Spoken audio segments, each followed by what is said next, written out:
waaqayyoon galateeffannaa.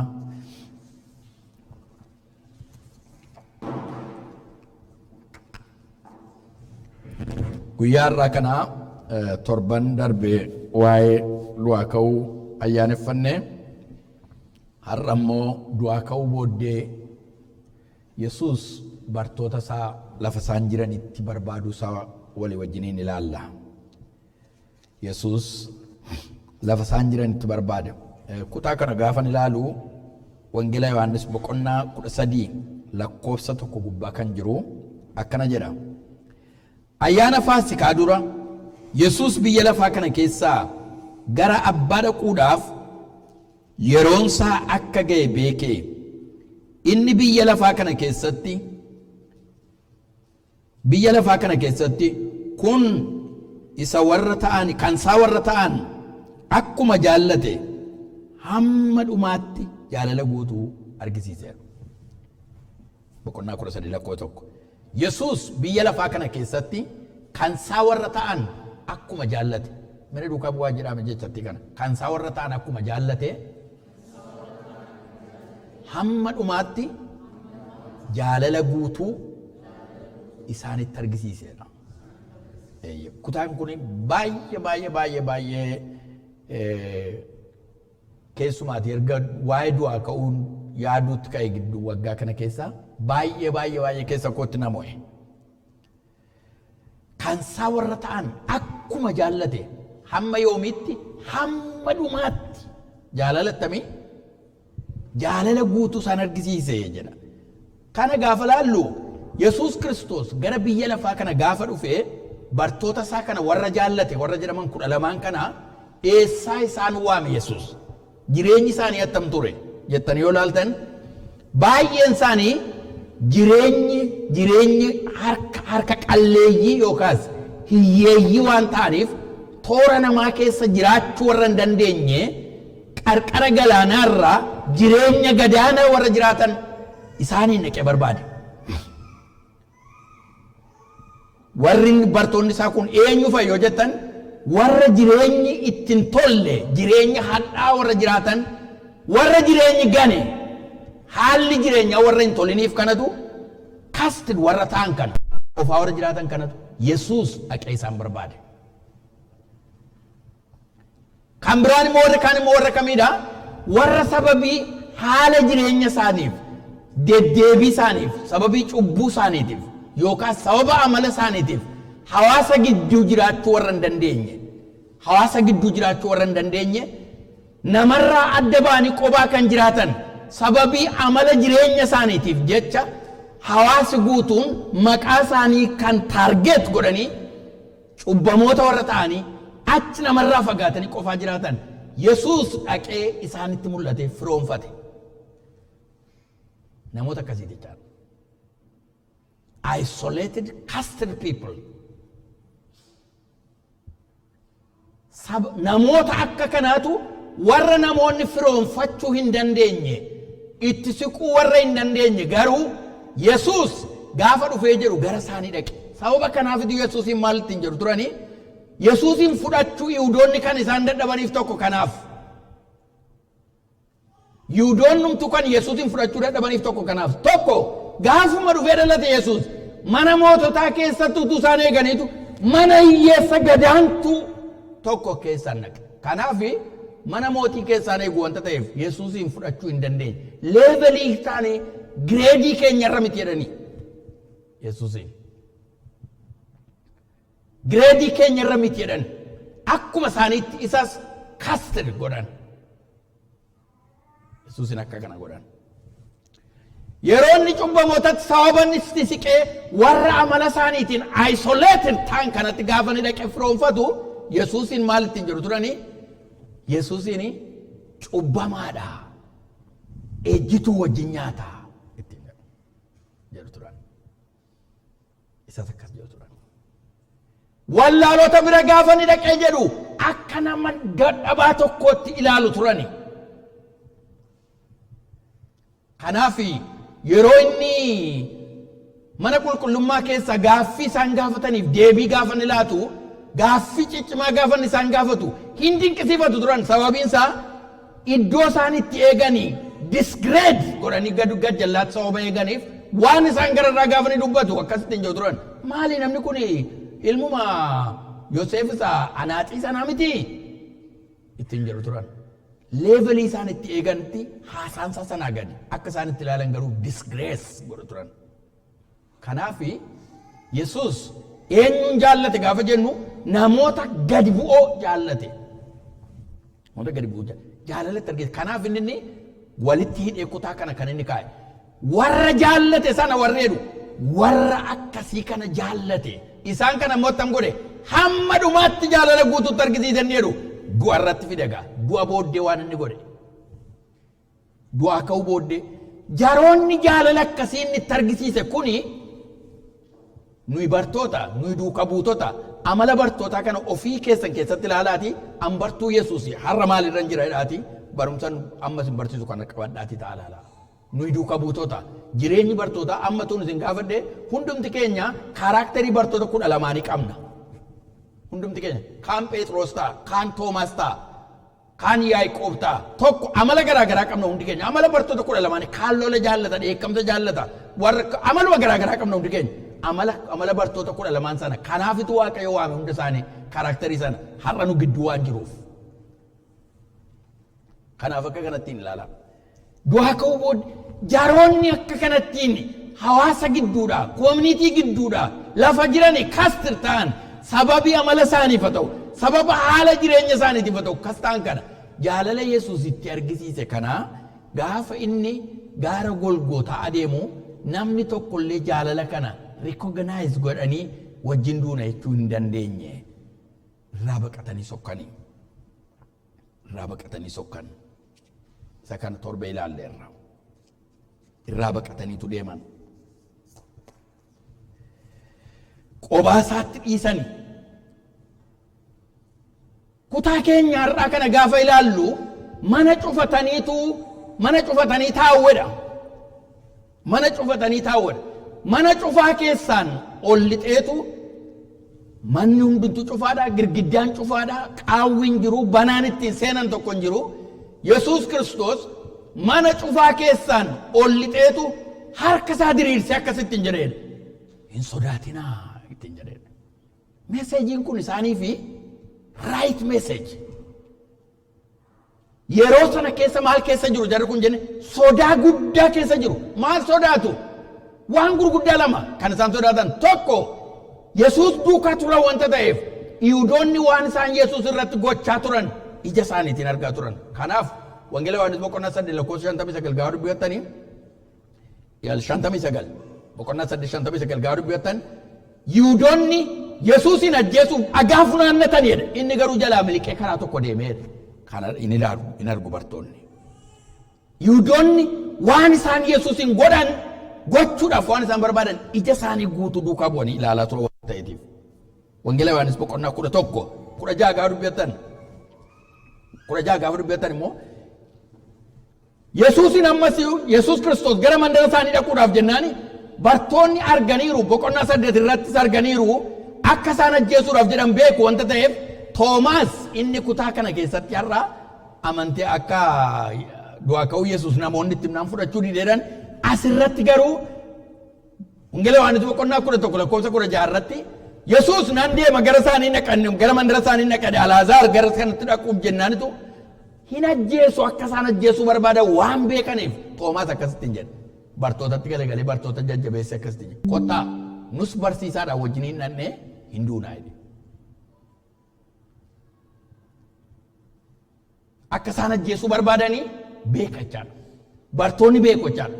Wangeela Yohaannis 11 lakkoofsa 16 irratti kottaa nus dhannee eenyu wajjin duunaa barsiisaa keenya wajjiniin duunaa akka isaan ajjeesuu barbaadan beeka wanta ta'eef yoo du'e qofaa isaa hin du'u kottaa dhannee wajjin duunaa bartoota fudhatee duukaa ka'e. Kanaaf waan bartoonni waan Yihuudoonni irratti hojjechuudhaaf yaadan gaarii godhanii beeku. Wangeela Yohaannis 10:31 Yihuudoonni akka isaan ajjeesuudhaaf Yesuusitti dhagaatti funaannatan kutaa kana irratti sin argattu. Kana duwwaatu hin ta'in gidduudhuma sanaa gidirfamuu Yesuus Kiristoos dhiphina isaa guyyaa kamisaatii kaasee jimaata ganamaa kaasee rakkina gidiraa isaaniirraan tutufamu arrabsamu waan garaan isaanii barbaade hundumaa Yesuus irratti raawwatan. Waan irratti hojjechuudhaaf barbaadan hundumaa Yesuus irratti yeroo isaan raawwatanii bartoonni kun hin ilaalu turan. Yommuu isaan hadheessan, yeroo isaan arrabsan, yeroo isaan waraanan, yeroo isaan fannisan, yeroo isaan fannoo irraa fuudhanii awwaalan kana hundumaa hin argu turan. Gidiraa, gindillaa cimaa irra kaa'anii alangaadhaan dhiigi isaa mafica'utti yommuu isaan tumanii hin argu turan. Eenyutu gidiraa kana baatedha? Eenyudha kan gidiraa kana baatu? Hin argu turan. Kanaaf sodaatu. Lammaffaa irratti sodaan isaanii kanumti nama dhibu immoo sanbata guddaa ganama. Inni lammaffaan sanbata guddaa ganama Yesuus gaafa inni du'aa ka'ee awwaala keessaa gaafa inni ba'u loltuuni gara Yihuudootaa dhaqaniitu akkas jedhaniidha. Isa isaan odeessan kana Yesuus reeffa isaa awwaala keessaa dhabaniiru wanta ta'eef reeffa isaa awwaala keessaa dhabaniiru wanta ta'eef gaafa isaan dhaqanii Yihuudootatti maneeran dubbiin kun oofamuu qabaa jedhan. Attamitti warra loltuu awwaala eegan sanaa fi horii guddaa isiniif laannaa jedhan. Yaadadhaa Yesuusiin gaafa kamisaa birrii meeqatti gurgure Yihuudaan? Birrii 30tti gurgure. Amma immoo reeffa isaa muni boolla keessaa ka'e kana ammas deebisanii horii guddaa kaffalaniitu oduu sobaa akka inni odeessuuf akka isaan odeessaniif loltuutti ergaa sobaa laatan. Horii waan inni hojjetu laalaa. Inni macaafa qulqulluuni burqaa hammeenyaa hundumaatiin jedhu exactly true. Horiin qarshiin burqaa hammeenyaa hundumaati jedha. Dhuguma kun. Warra awwaala eegan sanaa fi horii guddaa kennaniifitu akka Yesuus du'aa hin kaane bartootatu dhufee hate boolla keessaa utuu nu rafnu jedhaatii odeessaayii yoo dubbiin kun immoo warra biyya bulchan bira ga'e dafnee dubbicha hin qabbaneessinaati. Afaan keenya beekuu walitti sinnaa dafnee dubbicha qabbaneessinaatii nuyi hin qabbaneessina. Akka hamaan isin irra hin geenyetti dubbiin kun gara keessatti akka hin deebine tamitti hin raftan jedhanii akka isaan gara keessatti hin deebineefi nu immoo dubbicha achumaan qabbaneessinaa. Isin garuu bartoota isaatu dhufee boolla keessaa fudhate jedhaatii itti maayiran dubbadhaa jedhan kanuma jedhanii dubbatan hamma har'aatti iyyuu konfiyuujiniin kun Yihuudoota gidduu jira jedhama macaafa qulqulluun. Amma har'aatti iyyuu konfiyuujiniin kun jira. Ilaala gaa. Amma eenyutu yakkamaadha? Bartoota 12 yakkaniiru. Gara dubbittiin itti adeemtu dhaga'aniiru. Kaleessa Yesuus irra kan ga'e gara isaanitti akka inni dhufaa jiru ooredii dhaga'aniiru. Isaantu hateedhamu wanta ta'eef lafa keessan fida jechuun hin oolu jechaadha. Isintu fuudhe wanta ta'eef lafa keessan fida jechuun hin oolu jechaadha. Kanaaf maqarqaraadhaan balbala isaanii cufatanii mana keessa. Lubbuun tufate. Macaafa yeroo bara Roomaa keessa kiristiyaanotaa yeroo ari'atama kiristiyaanotaa sana mana hidhaa keessaa fudhanii kaan gindillaatti hidhamaniitu jiru. Mana hidhaa tara darabeedhaanii isa tokko har'a yoo hojjesan gidira argisiisanii yeroo isaan tumanii hin dhaggeeffatu. Ana bira sin gahaa jedhu. Qalbiin isaanii dhiphatu. Yaadni isaanii dhiphatu ta'anii. Jarri kun akka kanatu mana cufatanii ta'anii yoo dhufanii balbala banu laata yoo dhufanii balbala rukutu laata jedhan.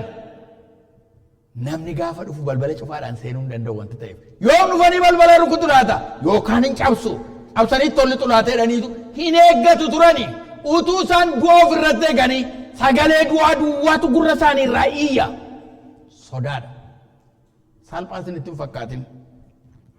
Waan isaan kaleessa akka isaan gochaa turan sabni guutuu yaa'ee addabaabayii irratti Yesuusiin baarbaan gannuuf fadhiifamu innaa fannifamu warra jedhan duuka buutota isaa kana warra reeffa isaa hatan kana waan isaan gochuudhaaf jedhanii isinitti dhaga'amu gaa kun sammuu isaanii keessa jira. Kanaaf sodaatanii kana lamaaniif sodaatanii taa'u turan. Ilmi Waaqayyoo Yesuus du'aa ka'ee balbala cufamee jiru girgiddaa hundumaa gamaa gamanaan qabamee jiru isa isaan eegan balbala tumamuudhaaf banaa nuti dhufe warra jedhan isatu isaan eeganii shokkokiin tokkotu dhaga'amin walakkaa isaanii dhaabbatee harka diriirsee hin sodaatinaa ittiin jedheen. Haaleluyyaa. Shokkokiin tokkotu dhaga'amin. Eenyu akka inni ta'e hin beekan. Eenyu kun jedhu girgiddaan kan qabuu hin dandeenye balballi cufaan kan hin itti himne eenyuudhaan kuni waan haaraa argina jarana jechuun isaanii hin oolu. Never happened takka ta'e hin beeku. Kanaan dura ta'e hin beeku takka. Har'a waan haaraa arganii balbala cufamaa keessaan kan ba'e humna du'aa ka'uutiin kan ba'e akka kaleessaadhaan isaa iddoo tokkotti kan hin qabamne waan barbaade gidduu darbuu kan danda'u aangoo du'aa ka'uun inni ka'e Yesuus. Ani jira ammas kunoo laalaa inni. Haaleluyyaa. Galateeffadhaa Waaqayyoon. Yesuus Kiristoos bara baraan gooftaadha. Isuma jalqabaa gaafa dhufu sodaa isaanii awwaala keessa jiru sammuu isaanii kan gadi qabee jiru meeseejii dubbatu beeka Yesuus. Confused hin godhu nama. Waan dubbatu beeka. Right message, right time. Waan dubbatu beeka. Waan garaa isaanii keessa jiru waan beekuuf hin sodaatinaa. Haaleluyyaa. Hin sodaatinaa. Jireenya namaa keessatti waan nama sodaachisu, waan nama yaaddisu waan baay'ee jira. Baay'een keenya utuu keessi keenya sodaatu offanna. Jireenyatu sodaannu, haalatu sodaannu, karaatu sodaannu, garatta deemnutu sodaannu. Waan meeqatu inni sodaachisu hin offanna. Kan nuti dhoffatu iyyuu kan maraatu beeka jira. Haala keessa jirutu dhoffatu akkam godheen namatti maddatu jedhu. Yaaddoo meeqa keessatu jiru namni hin sodaata. Hin dhoffata. Hiriyaasaatti machuu, abbaa manaatti machuu, haadha manaatti machuu hin sodaata. Iddoo itti sodaatu qaba namni. Waan sodaatu qaba. Nagadee yoo jalqabe hin sodaata. Hojii haaraa yoo jalqabe hin sodaata. Dhukkuba of keessatti waan tokko dhaga'e hin sodaata. Dhaggeeffachaa bula. Hakiimii yoo inni waatti hin jedhe ishee dhaggeeffataa bula. Elaa kunoodha asiin jedha. Namni dhalli namaa biyya lafaa kana gubbaadha terrorize nu gochaa jiraata. Biyyi lafaa kuni harka isa dukkanaa keessa waan jiruufi warra kan Kiristoos ta'anii nagaan labsu wanta ta'eef yeroo hundumaa ergaa du'aa nutti dubbata. Yeroo hundumaa ergaa kufaatii atammati fiixaan baata. Qofaa kee gaafa deemtu, qofaa kee gaafa teessu. Yaaltee saksasiin karaa tokko irra ni dafee sii dhufuu dide. Sodaatti galta. Mana obite morgeeji sodaata. Kaleessa mana bitachuudhaaf yaada. Har'a mana bite morgeeji maaliin godheedha? Biyyi lafaa guutummaan ishee ergaa sodaati. Garuu Yesuus inni aangoo hundumaarra qabu. Haaleluyyaa. Galateeffadhaa Waaqayyoon. Nuyi kan gooftaati. Waan barbaadde keessa jiraadhu, iddoo barbaadde jiraadhu, lafa barbaadde jiraadhu, situationii barbaadde keessa jiraadhu. Inni ati amanatte gooftaan isa du'a mo'ee ka'e. Agaan du'a qabu kan hin dandeenye. Mootonni wal ga'anii kan irratti murteessanii. Aangoo du'aa hurreesse lafaa ka'ee isaan yeellaasiteera. Inni har'a Waaqayyoo keeti. Inni har'a Waaqayyoo keeti.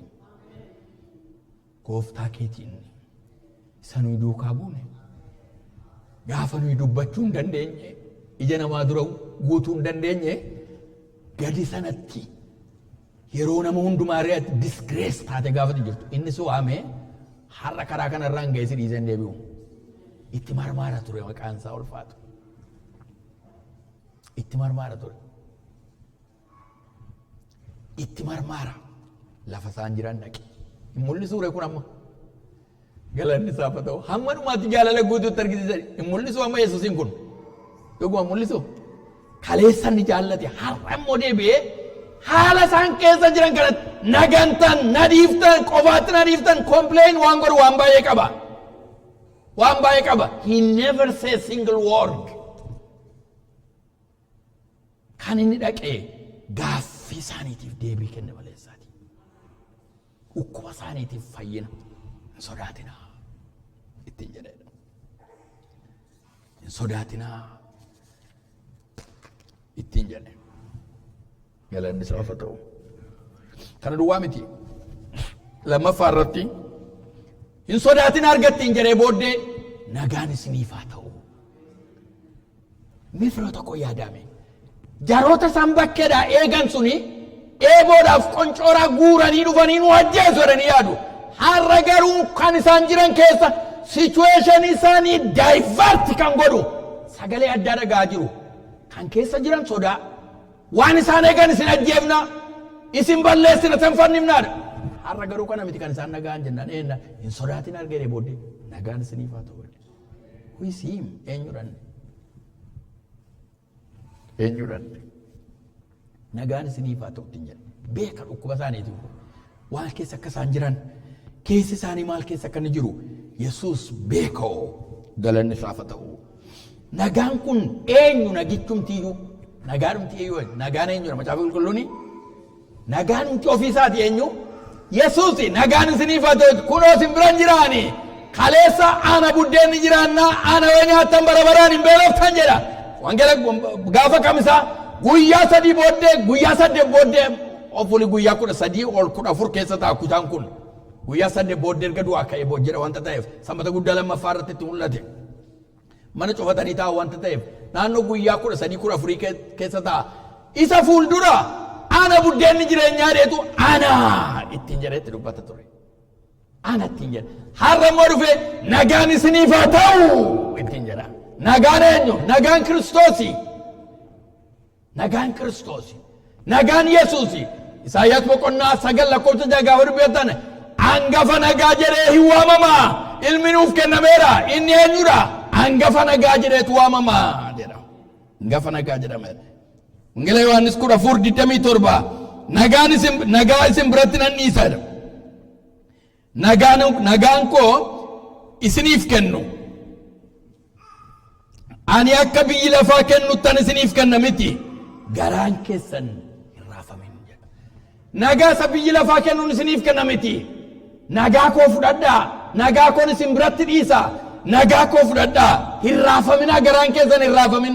Hin sodaatinaa. Haala keessa jirtan kanaaf hin sodaatinaa hin raafaminaa. Nagaa koon isiniif kenna. Nagaan siif haa ta'u. Mee walii keessanii nagaan siif haa ta'u waliin jedhame. Walii keessanitti dubbadhaame erga raajii kana dubbadhaa walii keessanitti nagaan siif haa ta'u waliin jedhame. Nagaan isiniif haa ta'u. Nagaa koon isin biratti dhiisa Yesuus. Nagaa koon isin biratti dhiisa. Nagaa kun nagaa bara baraan isin biratti dhiisa. Nagaa koon isin biratti dhiisaani. Efesiyoon 2:14 Phaawulos Kiristoos nagaa keenyadha. 2:14 Kiristoos nagaa keenya inni keenyan diinummaa isa gidduu ture diigee warra Yihuudoota hin ta'in Yihuudootas lamaanuu tokko godheera jedha. Haleluuyaa. Maqaan isaa ulfaatu.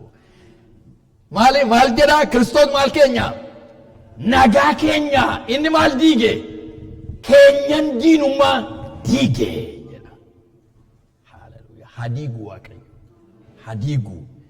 Kiristoos nagaa keenya. Mee Kiristoos nagaa kooti jedhame? Nagaan hin jiru biyya lafaa kana gubbaa. Chaos. Biyya lafaa kana olaaltan. Sana balleessu sana gadi qabbaneessuudhaaf mootonni bitaan mirgarraa wal ga'anii piis oofisii banu. Warra nagaa buusan jedhu. Yesalaam komiitee jedhu achitti dhaabu nagaan hin jiru. Nagaa diigaa nagaa buufne jedhu. Jireenya namaa hammacaa nagaa buufne jedhu komiitee qabu maqaasaa beeku. Jireenya nagaa jiraachuu hin danda'ani. Biyya namaa diiganii qe'ee namaa diiganii koree nagaa jedhu hin jiru. Nagaa diigu Waaqayyo garuu kan jedha Kiristoos maal keenyadha? Kiristoos nagaa keenya jedha. Nagaa keenya. Kiristoos nagaa keenya haala kam keessa yoo jiraanne iyyuu ilmi Waaqayyo Yesuus inni nagaa keenya. Wanti nuyi barbaannu yoo ta'uudhaa baate waayyaan iddoo ga'u yoo baate Kiristoos ammallee maal keenya? Nagaa keenya. Sabiyyi lafaa odeessu miti. Akka biyyi lafaa kennuttan isiniif kenna miti jedha. Akka biyyi lafaa kennuttan isiniif kenna miti. Innan isiniif kennu adda. Isin namoota addaati. Nagaa kun isin biratti dhiisa biyyi lafaa kan inni hin qabne siifallaadhaani. Namoota biratti kan hin arganne nagaan si biratti argama. Si biratti argama. Nagaa kun siif kenna. Ittiin jedhe. Nagaa kana iddoo lamatti gargar baasee dubbatu tokko ofuma isaaniiti nagaa akka isaan fudhatan. Lammaffaa saba isaaniif nagaa kan akka isaan raabsan barbaada. Saba isaaniif nagaa kan akka isaan raabsan. Lammaffaatti deebi'eetu jedha. Nagaan isiniif haa ta'u ittiin jedheedha. Lammaffaa gaafatti deebi'ee harka isaa diriirsee ammas nagaan isiniif haa ta'u ittiin jedhee booddee abbaan akkuma ana ergee anis isin ergaa meeseejii kana nagaa dubbadhaa. Qaansaa ulfaatu. Eenyutti nagaan eenyu jenneerraa? Nagaan Kiristoos jenneerraa. Kana fudhadhaa deemaa egaati jedhe. Abbaan akkuma nan ergee sinan ergaa dhaqaa dubbadhaa egaadhe. Maaloo nagaa dubbadhaa jedhe. Nagaa kana dubbadhaa. Akkuma dubbanne torban darbee ergaa kenneef jenne. Ergaa kenneef nagaan isiniif haa ta'u jedhe. Sadaffaa irratti kutaa keenya keessaa maal argina? Isaan erge. Torban darbee ergaa fudhatanii jenne. Amma immoo ergaa fudhatan kan adda fudhatanii booddee egaa dhaqaa jedhe. Egaa dhaqaa jedhe. Wangeela Yohaannis boqonnaa 20 gubbaatti abbaan akkuma ana erge ani immoo isinan ergaa jedhe. Isaanitti dubbate. Kana jechaa hafuura isaanitti baafate. Hafuura qulqulluu fudhadhaa ittiin jedhe. Hafuura qulqulluu fudhadhaa jedhe. Wangeela Maarqos 16:15 irraa immoo gara biyya lafaa hundumaa dhaqaa uumama hundumaatti wangeela lallabaa jedhe. Gara biyya lafaa hundumaa dhaqaa uumama hundumaatti wangeela lallabaa jedhe. Torban darbe meeseejii fudhanneerra. Wangeelli maal inni kan jedhu dubbadheen ture. Wangeelli maal? Wangeelli du'uuf du'aa ka'uu Iyeesuus misraachoo namatti dubbachuudha. Wangeelli du'uuf du'aa ka'uu Iyeesuus Kiristoos ergaa misraachoo namatti dubbachuudha.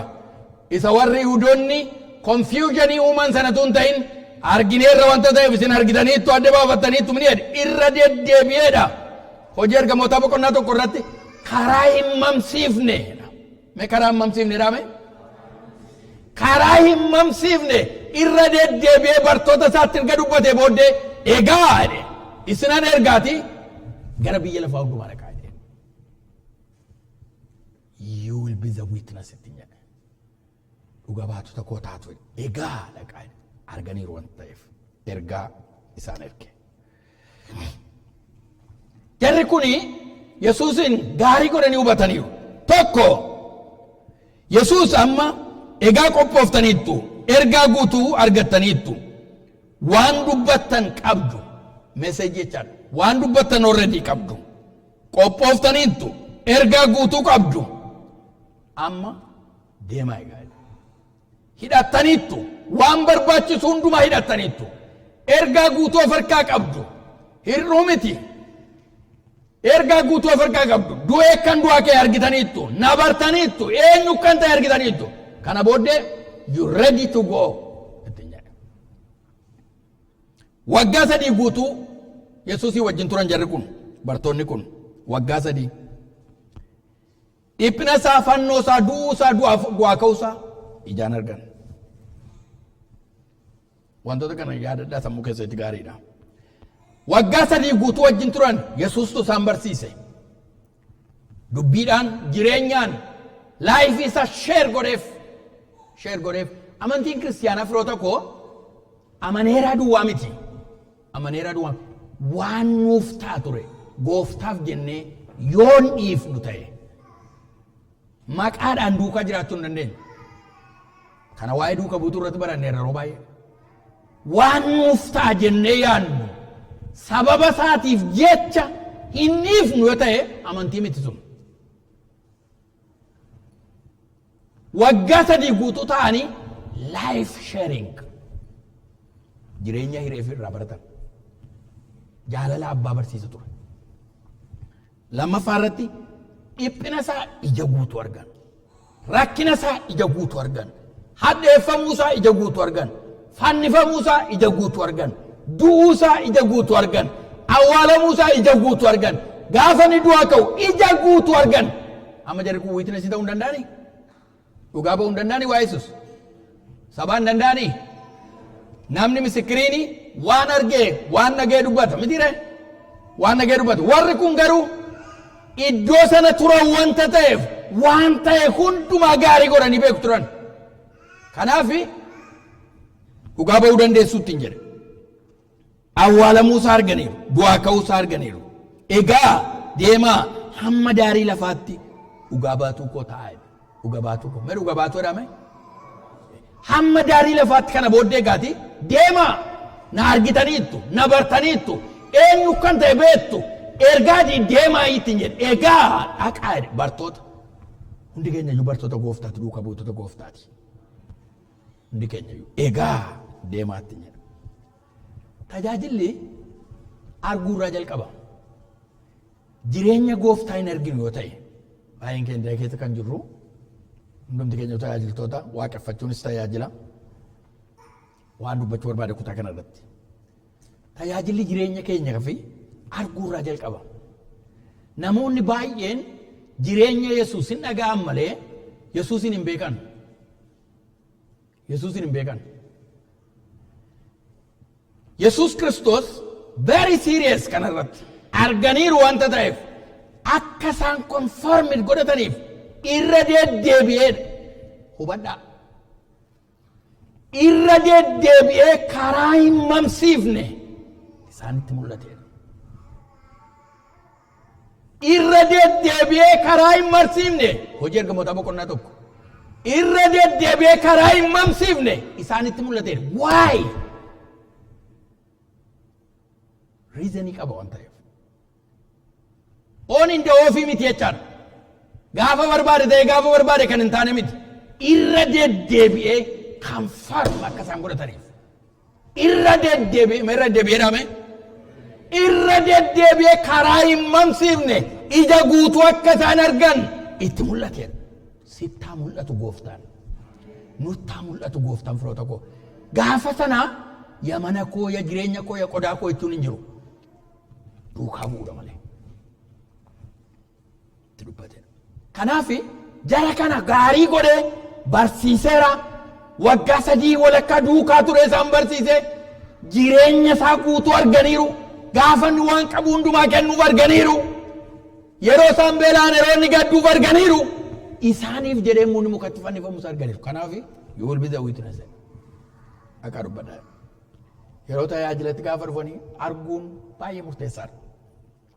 Arguun kun jilbeenfatanii mul'ata arguu san jecha isa jedhamte sabbii amma si'ana namni confuse wal godhu kana. Kana jechuun miti laayifii jireenya Yesuus keessatti wajjiniin jiraachuu.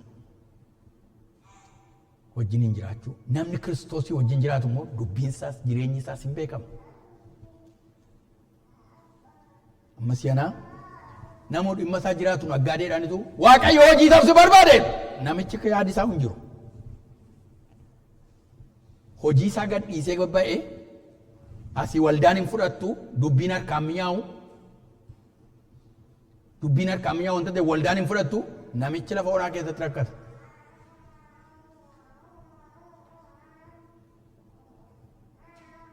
Lafa onaa keessatti rakkata. Dubbachuun salphaadha. Amma duba keessanii Waaqayyo isin barbaada kottaa laa hojii wangeelaatti isin jechuun ni danda'a. Practically gaafa ta'u garuu you pay the price. Ati nama kaffalchiisa. Namoota baay'ee jireenyi isaanii diigame kana irratti gargar kan ta'an. Namni Waaqayyoon sababa jaallatuu fi yeroo Waaqayyo akkasiin jedheedhaan hin gammada. Hojii isaaf si barbaada gaafa jedhan. Hin barbaada namni. Waaqayyo barbaadee hin barbaada namni. Garuu eewututti dubbate. Kan Waaqayyo kan ta'anii gatta'anii baratanii waldaa keessa taa'anii irraa dhaga'u. Phaawulosi bartoota kana keessa hin turre. Bartoota kana keessa hin turre. Garuu jireenya Phaawulos sana isin dubbachuu barbaada. Phaawulos kun Yesuus tu karaa Damaasqootti ofuma isaati maal godheedha? Manatti mul'ateedha mee? Yesuus karaa Damaasqoo irratti ofuma isaati anatti mul'ateedha. Tokko Yesuus tu natti mul'ateedha. Lammaffaa Galaatiyaa boqonnaa 1:17-18 irratti erga natti mul'ate booddee ani gara warra bartoota bebbeekamoo gurguddoo jedhamanii isarraa baratanii dhaquudhaaf carraa hin arganne ani jedhe. Galaatiyaa boqonnaa 1. Gara isaanii dhaqee irraa barachuudhaaf carraa hin arganne jedhe. Eessa naqare? Gara biyya Arabaan naqee waggaa 3 guutuun taa'edha. Waan inni achitti hojjete hin beekamu badaa. Garuu eessan taa'edha? Gara biyya Arabaan naqee waggaa 3 taa'an achi jedhe. Yesuus isa barsiise. Qorontoos jalqabaa 15:8-11 immoo gaafa ilaaltanii akkas ofii isaatiin jedha 11 irratti. Ana isa akka nama iddoon gahin dhalatee kanattis mul'ateera oodha. Yesuus erga du'aa ka'ee booddee bartoota isaatti mul'ateera, namoota 500 ta'anittis mul'ateera jedha. Namoota hedduutti mul'ateera. Erga jedhee booddee waa'ee ofii isaatii immoo gaafa describe godhu ana isa akka nama iddoon gahin dhalatee kanattis maal ta'eera? Ma jedhame? Phaawulosiin biyyi lafaa sun attamitti beekama manatti waame? Akka nama jedhu kanatti beeka? Akka kanatti beeka biyyi lafaa warri Yihuudotaa akka itti beeku Phaawulosiin. Strong, brilliant, Ibroota keessaa nama tokko. Akka itti beekamu ofii isaatii iyyuu gaafa isaan tuffachuudhaaf jedhan yoo na barbaaddu ta'e na barbaaddu jennaan Yihuudoota keessaa tokko sayyuu isa warra hangafaati jedha. Ibroota keessaa ni jedha. Barumsa barbaaddu ta'e immoo nama seeraati nama calluma jedhe nama ordineerii irraan baradhe miti warra akka Gamaaliyaa fa'aa irraan baradhe ani jedha. Sanyii amma Harvarditti looyerii warra eebbisan kana fakkaata. Ani isaan irraan baradhe yoo na barbaaddu barbaaddu waa'ee koo ta'e isinitti himaa dhaggeeffadhaa jedha. Ani Gamaaliyaa irraan baradhe just ordinary people miti nama calluma jedhe miti. Sanyii koo barbaaddu ta'e Ibroota irraan dhufe ani hiddi koo Yihuudiidha. Na beektu jedha. Garuu achi deebi'ee kutaa kana irratti ana isa akka nama iddoon gahin dhalatee kanattis eenyu mul'ateera? Maal jechuu barbaadeet kutaa kana? Gooftaatti jireenyi inni qabu waan inni gochaa ture kuni namni iddoon gahin dhalate yaada qajeelaa tooraan yaaduu hin danda'u. Iddoon itti of yaadu ilaala. Iddoon itti of yaadu ilaala. Of tuulummaa nama kan inni nama keessa buruqu yoon beektu gaafa Yesuus guutummaatti namatti mul'ateedha. Hamma gaafa sanaatti ayduu akkasin godhan qoma dhiibee jiraata. Gaafa Yesuus namatti mul'atu garuu shrink godha. Isinitti haa mul'atu gooftaan. Kana duwwaadha. Qoricha of tuulummaa Yesuusitti mul'achuu duwwaadha. Kanarraa kana fin argitan. Namoonni baay'een irratti argin ka'anii kaan nagada mataa isaatiitti goreera. Jireenya mataa isaatiitti goreera. Gaafa haalli mijatiin Yesuus gooftaadha. Gaafa haalli mijatee fi jedhu jireenya mataa isaatiitti gora nagada mataa isaatiitti gora. Luba ta'ee lubummaa kan dhiisu jira. Survive gochuu dadhaba. Survive gochuu dadhaba. Biyyi lafaa namatti hammaatti. Namatti hammaatti biyyi lafaa. Warra waamaman itti dhufaa baay'ee hammaatti. Wallaansoon qulqullootaa hamma mulfaatan jedhu dhugaadha. Dhugaadha. Akkas ture Phaawulos. Iddoo achirraan dhufe garuu akka nama iddoon gahin dhalatee kana anattis immoo mul'ateera. Sittaa mul'atu Waaqayyo fayyadu. Dhugaadha sinittaa mul'atu gooftaan. Ijaan warra argan sinittaa mul'atu. Kanaafi Filiphisius 3:7 gaafa dubbatan amma garuu Kiristoosiif jedheedha wantoota sila lakkaa ilaalaa. Amma garuu Kiristoosiif jedhee wanta bu'aa anaaf qaba ture hundumaa akka waan gatameetti lakkaa'eera. dhugumayyuu gooftaa koo Kiristoosii Yesuusin beekuun hundumaarra waan caaluufi ani waan hundumaa akka waan gatameetti lakkaa'e Kiristoosin bu'aa koo godhachuudhaaf kun hundinuu anaaf waan gatame ta'eera. Akka kosiittis lakkaa'eera jedha. Akka kosiittis isa namni wal harkaa fuudhee odeeffatu kana argisiifachuu barbaadu yoo barbaadu carraa yoo kennameef dubbatachuu barsiifachuu barbaadu kana ani yoo ta'e gararraan ture ani isa immoo isa qabanaan jedhan sana akka kosiitti lakkaa'e dhiiseeraan. Dhugumayyuu isa beekuun anaaf jireenya oole. Isa beekuun anaaf jireenya oole. Kiristoos nama inni keessa jiru haasaa sarraan bartu. Hin bartu. Jireenya irraan bartu. Fagoo deemuun isin barbaachisu. Laaboraatoorii keessa gashitu tokko hin qabnu. Jireenyi Kiristoos keessa jiru Kiristoosin fakkaata. Jireenyi Kiristoos keessa jiru Kiristoosin fakkaata. Kana duwwaa miti. Kakuu moofaa kiyaa Isaayyaasiin fudhattanii yoo ilaaltan boqonnaa 6. Isaayyaas boqonnaa 6. Isaayyaasi kutaa kana irratti akka jedhu. Boqonnaa 6 lakkoo tokko kaasee gooftichi teessoo dheeraa fi ol ka'aa irra taa'ee argaan jiraanidha. Eenyuun? Goofticha teessoo dheeraadhaaf ol ka'aa irra taa'een argaa jiraanidha. Argaa jira. Uffanni isaa mana qulqullummaa guuteen argaa jiraanidha. Waanuma dinqiidha. Waanuma dinqiidha. Uffanni isaa mana qulqullummaa guuteen argaa jiraanidha. Kana duwwaa miti. Ergamoonni baallee isaanii tokkooni miila isaanii, baallee tokkooni baallee lamaanii ija isaanii, baallee lamaan immoo barrisaa fuula isaa duratti qulqulluu qulqulluu qulqulluudha Waaqayyo gooftaan maccaa jiru itti marsanii sagaduudha. Kanan argaanidha. Waan dinqii akkasii takka argeen beekanii kanan argaa jiraadha. Ulfinni isaa teessoo guuteen argaa.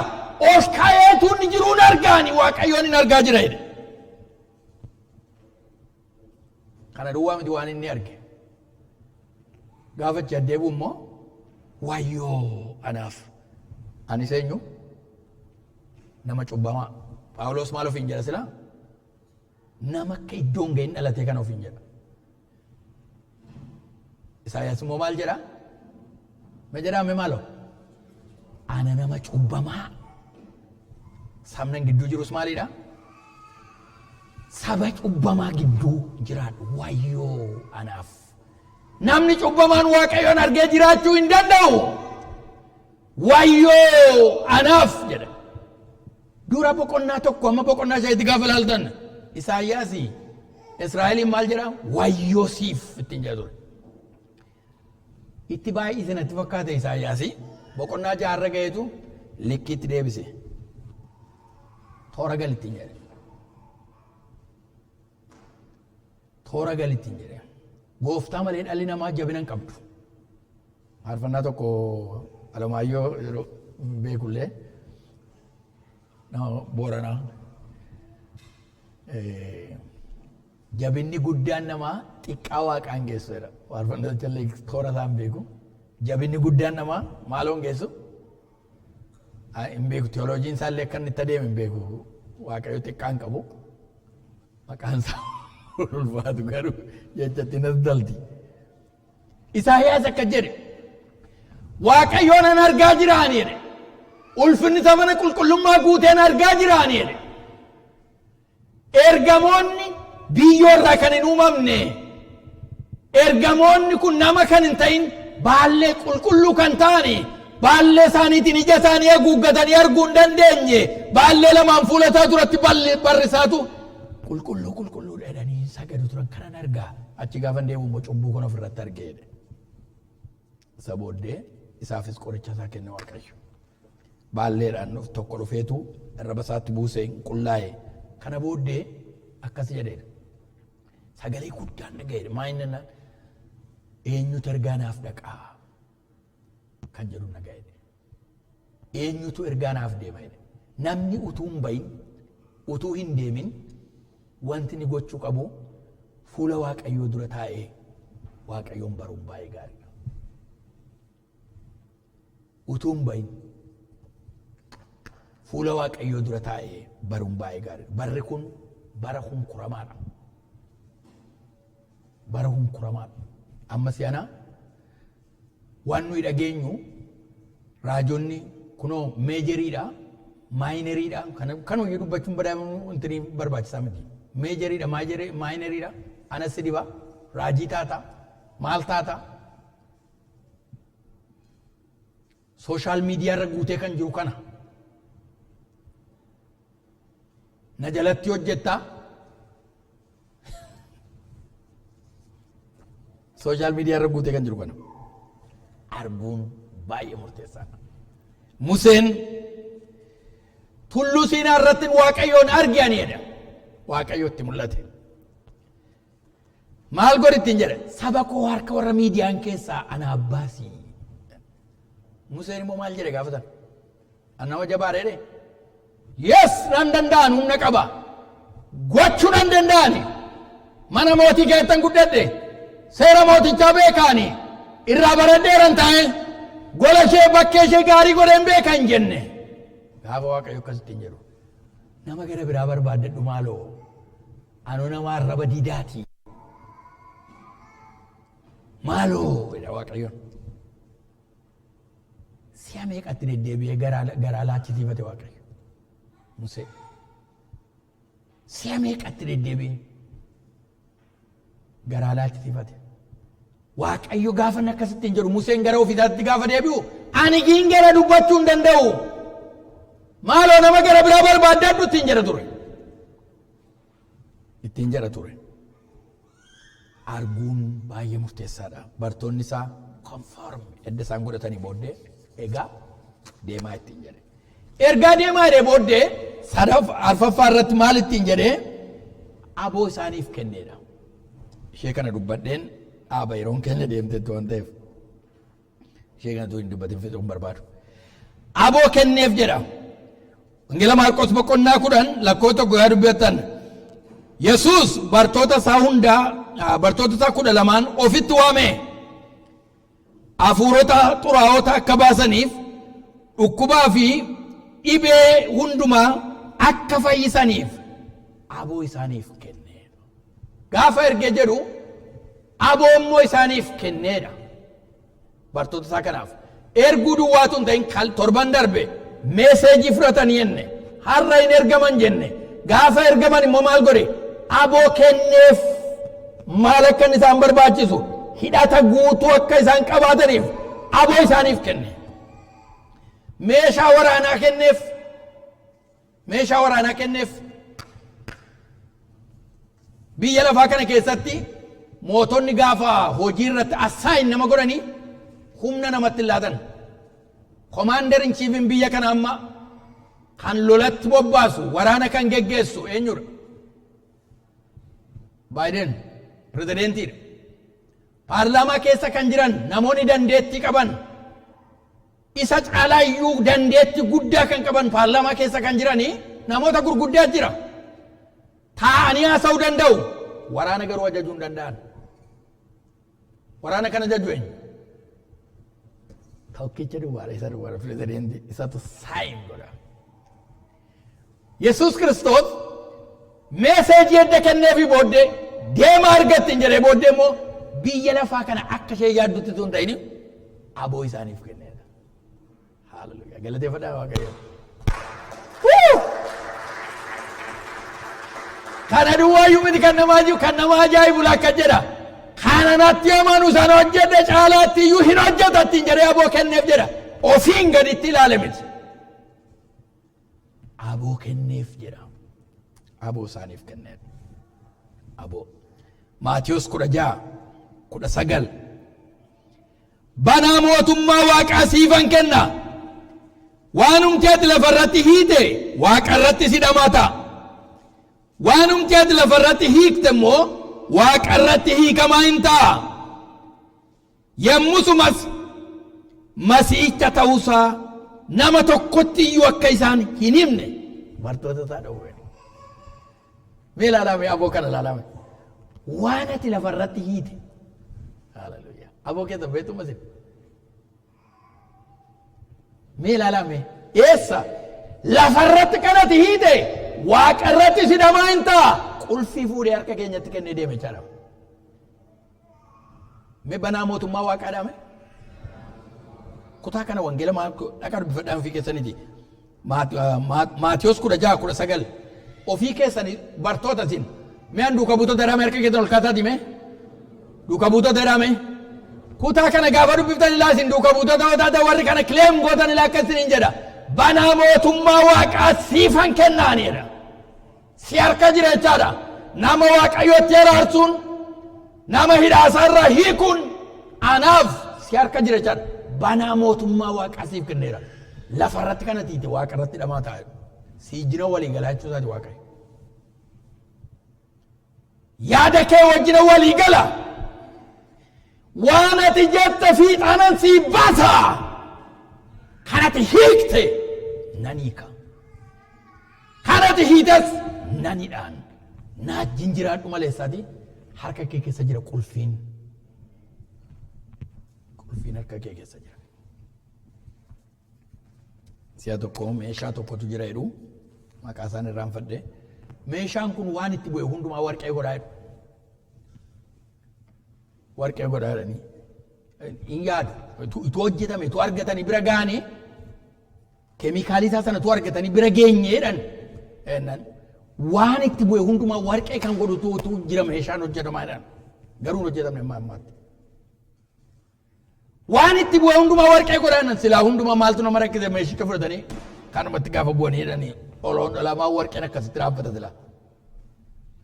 Kan isaa ulfaatu.